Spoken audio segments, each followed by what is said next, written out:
मैं तो सूंघी थी। स्वामी प्रणाम।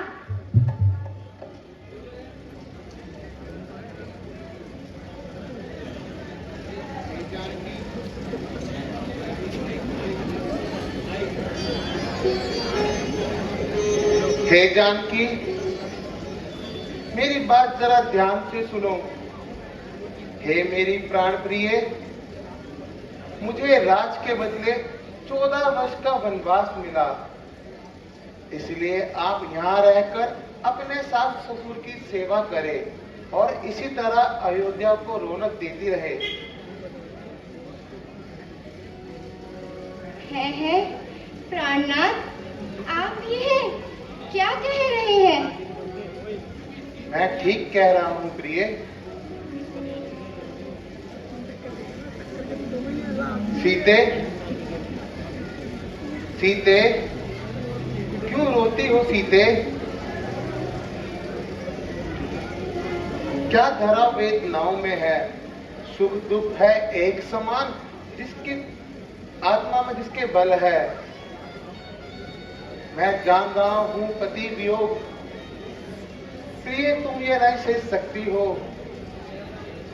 फिर भी आत्मा में बल ना हो, बल होगा तो तुम ये सह सकती हो।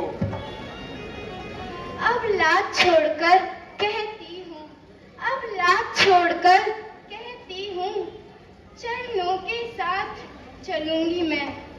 यदि आप भभूत रमाएंगे तो स्वामी भस्म मलूंगी मैं। जीवात्मा जब जल देती है, जीवात्मा जब जल देती है, तो देह में रहते प्राण कहाँ?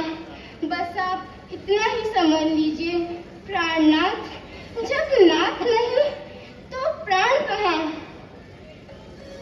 चलने को तो तुम चल सकती हो, पर वन भ्रमण तुम्हारे योग्य नहीं है। राजभवन की राजवधू, वन गमन तुम्हारे योग्य नहीं।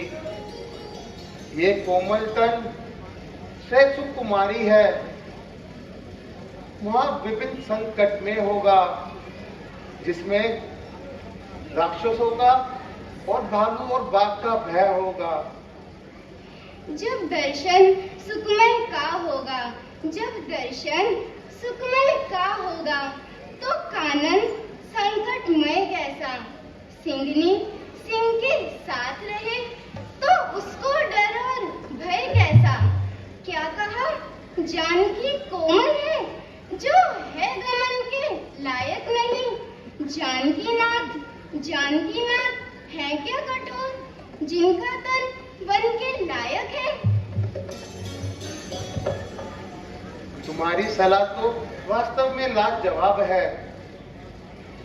मेरे साथ तुम्हारा साथ जाना बेकार है।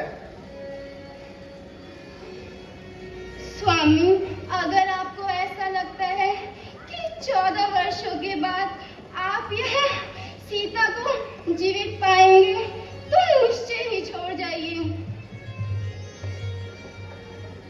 अच्छा प्रिय, यदि तुम्हारी यही हठ है तो मुझे विश्वास हो गया कि तुम नहीं मानोगी। अच्छा कहो माताओं, चलो माताओं पिताओं से आज्ञा ले लेते हैं। चलिए प्राणनाथ।